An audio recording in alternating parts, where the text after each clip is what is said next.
You've explained yourself. You've sent the long, heartfelt paragraph hoping to be understood. You've debated, justified, and tried to convince her with logic and reason, only to be met with more distance, more misunderstanding, or worse, indifference. You're left wondering, if your words have no effect, what will? The modern world tells you to communicate more, but what if that's the very thing draining your power? There is a force more potent than any argument, more impactful than any plea. It is a tool used not by the weak but by the centered, not by the angry but by the wise. It is the disciplined, strategic, and profound power of Stoic silence. This isn't about giving someone the silent treatment out of spite. That is a child's game. This is about understanding that in the dynamics of respect, attraction, and self-possession, your silence often speaks a language that your words cannot. Over the next 30 minutes, we will dismantle the myth of constant communication and explore the 7 powers of Stoic silence. We will move from philosophy to practical application, giving you a framework to regain your composure and your dignity. And make sure you stay until the end, because the 6th power we'll discuss is the one that quietly flips her entire perception of your value, forcing a re-evaluation that words could never achieve. Before we explore these powers, we must first understand why our words so often fail us. The great Stoic philosopher Epictetus taught us the dichotomy of control. Some things are up to us and others are not. Your actions, your character, your choices, these are yours. Another person's feelings, their reactions, their perception of you, these are fundamentally not. When you use a flood of words, you are desperately trying to control what is uncontrollable. You are trying to manage her feelings for her, to argue her into a state of agreement or attraction. This not only fails, but it signals to her and to the universe that you are not in control of yourself. Your over-explaining is a symptom of inner chaos. Stoic silence, then, is the cure. It is the practice of focusing only on what is yours to control, your response. Let us begin. The first power of Stoic silence is that it creates a vacuum. Nature, both physically and psychologically, abhors a vacuum. When you are constantly talking, texting, and explaining, you are filling all the available space with your energy. There is no room for her to think, to feel, or to wonder. You are providing the entire emotional soundtrack. But when you withdraw that constant verbal energy, you create a space, a void. And it is into this void that her thoughts and emotions will inevitably rush to fill. Imagine the common scenario. You've been texting. Perhaps you feel you said something wrong or the conversation is fading. She gives a short one-word reply. The anxious mind screams at you to fix it, to clarify, to send another engaging question, to send a funny meme. The old you would have listened to that voice. You would have sent another paragraph, desperately trying to re-engage her. The Stoic approach is different. Instead, you put the phone down. You create a clean, true silence. You don't post a passive-aggressive story on social media. That is just a different kind of noise. You go to the gym. You read your book. You focus on your work. You create a genuine absence of your energy. The pattern is broken. Her brain, which has been conditioned to expect more from you, is now faced with an anomaly. It asks, where did he go? Why isn't he chasing? He always tries harder at this point. Did I push him too far? Your absence, your silence, suddenly becomes more present in her mind than your words ever were. She begins to reread your old conversations, not for your words, but for the meaning behind them, now colored by your sudden withdrawal. The vacuum you created forces her to provide the thoughts, and for the first time, she may be thinking about you more than you are thinking about her. The second power is that silence demonstrates emotional mastery. In a world of constant reaction, the man who cannot be easily provoked holds the frame of reality. Emotional reactivity, getting angry, frustrated, or needy in response to her words, signals a profound lack of inner control. It tells her that she has the power to dictate your emotional state. And a man whose emotions are controlled by external events is seen as unreliable and weak. Think of a time she has sent a text designed to test you, whether consciously or not. Perhaps it's a mention of another man, an ex, or a passive-aggressive comment about something you did. The average man feels an immediate emotional spike, jealousy, anger, insecurity, and he reacts from that place. He questions her, gets defensive, or becomes cold and punitive. The man practicing Stoic silence feels that same initial spike. He is human, but he does not act on it. He observes the emotion within him as if it were a cloud passing in the sky. He recognizes it, but he does not identify with it. He lets it pass. He might respond hours later, not to the emotional bait, but to a completely neutral subject. Or if no response is required, he gives none. The aftermath of this is profound. She learns that her words and actions do not control your emotional state. This is both intimidating and deeply attractive. It communicates that your peace comes from within, not from her approval or disapproval. It builds a foundation of massive respect because it shows you are anchored to something more solid than her fleeting moods. You become a rock in her emotional storm, and that stability is a deeply masculine and attractive quality. The third power of Stoic silence is that it amplifies your words. Scarcity creates value. This is a fundamental law of economics, and it is also a fundamental law of communication. The man who is always talking, who fills every silence with nervous chatter, devalues his own words. They become common, expected, and easily dismissed. The man who speaks rarely, but with intention and weight, is heard far more clearly. In social situations, practice this. In a conversation, especially with a woman you are interested in, let her do most of the talking. Practice the 70-30 rule. Listen for 70% of the time and speak for only 30%. When you do speak, don't use filler words.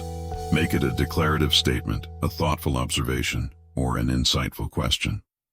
Let there be pauses in the conversation. Don't be afraid of them, own them. When you adopt this style, the dynamic shifts.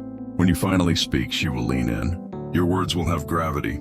They will land with more impact because they are a scarce resource. You will be perceived as thoughtful, mysterious, and confident, rather than anxious and eager to please. Your words become an event, not just background noise. This is how you command attention without demanding it. The fourth power of silence is that it is an unparalleled information-gathering tool. Epictetus wisely noted, "We have 2 ears and 1 mouth so that we can listen twice as much as we speak." While you are talking, you are learning nothing. You are simply repeating what you already believe. It is only when you are silent that you can truly listen, observe, and understand. Consider a scenario where she is upset or complaining about a problem. The average man's instinct is to immediately jump in and offer solutions. He wants to fix it. He wants to talk her out of her feelings, to show his value by solving her problem. This is almost always a mistake. The man practicing Stoic silence does the opposite. He remains quiet. He holds space for her. He lets her speak until she has nothing left to say, until she has untangled the knots of her own thoughts and feelings out loud. He might only offer a simple nod or a quiet, "I see," or "Tell me more." The result is twofold. First, she feels deeply and truly heard, a rare and powerful gift that builds immense connection. She doesn't want you to solve her problem. She wants to feel that you understand her experience. Second, you, the listener, gather the real data. You learn the root of the issue, not just the surface-level symptom. You learn her patterns of thinking, her values, her fears. This allows you to act with true wisdom if you choose to act at all, rather than reacting blindly to the initial emotional outburst. Silence makes you strategic. The fifth power is that silence is the ultimate boundary. A boundary is not a long, angry speech you deliver. It is not a threat or an ultimatum.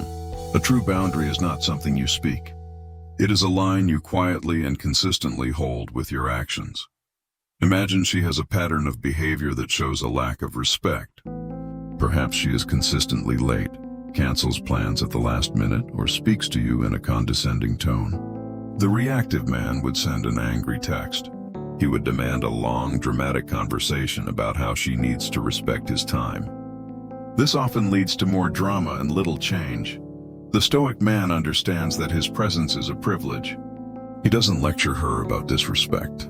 The next time she is late, the next time she cancels, the next time she speaks down to him, he doesn't argue. He simply withdraws. His silence, his absence from that dynamic, is the boundary. He doesn't argue with disrespect. He removes his presence from it. He becomes unavailable for flaky plans. He ends conversations when the tone becomes disrespectful. The aftermath is clear and powerful. She realizes that access to you is conditional on respect. Words can be debated, justified, and argued with. Your quiet, firm absence cannot. She is left with a choice. Either she meets your standard, or she loses the privilege of your time and attention. The boundary is held not by your words, but by your actions, which are communicated through a powerful, dignified silence. Now we arrive at the sixth power of Stoic Silence, the one that acts as a catalyst for deep reevaluation. Silence forces her to confront her own feelings. As long as you are chasing, reassuring, arguing, or explaining, you are providing the emotional soundtrack to your dynamic. Her feelings are, in large part, a reaction to your actions. She can blame you for being needy, for being angry, for being weak. But when you stop, when you go completely silent, you remove yourself from the equation. She is left alone in the quiet with only her own feelings, her own thoughts, and her own actions to analyze. Consider a disagreement. In the past, you would have been the one to reach out, to smooth things over, to apologize even when you weren't wrong, just to restore the peace. She has come to expect this. But this time, you do nothing. You trust the silence. You don't try to fix it. You focus on your own inner state, your own mission. This is where the flip happens. Without your chasing, she can no longer define herself in opposition to you. She can't blame you for being too much. She is forced to turn inward. She must ask herself the hard questions. Do I miss him? Was I unfair? Why hasn't he called? What do I actually want? Your silence removes you as a scapegoat and forces her into a state of introspection. It is in this quiet space, created by your absence, that genuine feelings of missing you, of respect, and even of regret can finally begin to surface and grow. You did not force them. You simply created the conditions for them to emerge on their own. Finally, we reach the seventh and most important power of Stoic Silence. It connects you to your true self. The ultimate goal of this practice is not to manipulate her perception or to win some imaginary game. The ultimate goal is to reclaim your own soul. Think of all the energy you once spent, the hours spent analyzing her texts, trying to decode her emojis, thinking of the perfect thing to say, worrying about her opinion of you. This is a massive drain of your life force. When you practice Stoic Silence, you consciously redirect all of that mental and emotional energy inward, back into yourself, into your work, your physical fitness, your studies, your purpose, your meditation. The silence you project outwardly becomes a direct reflection of the peace and order you are building inwardly. The result is the only outcome that truly matters. You become genuinely self-reliant. Your happiness is no longer a fragile thing, dependent on her responses or her approval. You build an inner citadel, as the Stoics would say. This creates an aura of calm confidence, of purpose, of being centered in your own life. This energy is universally magnetic and attractive. By using silence to stop focusing on her, you become the man she and others cannot help but be drawn to.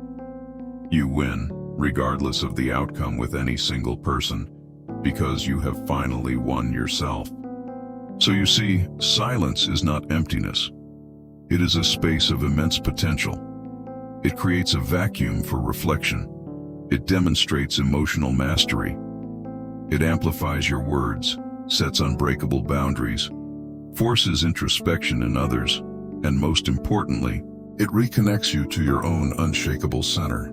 A man who has mastered Stoic Silence doesn't need to shout to be heard.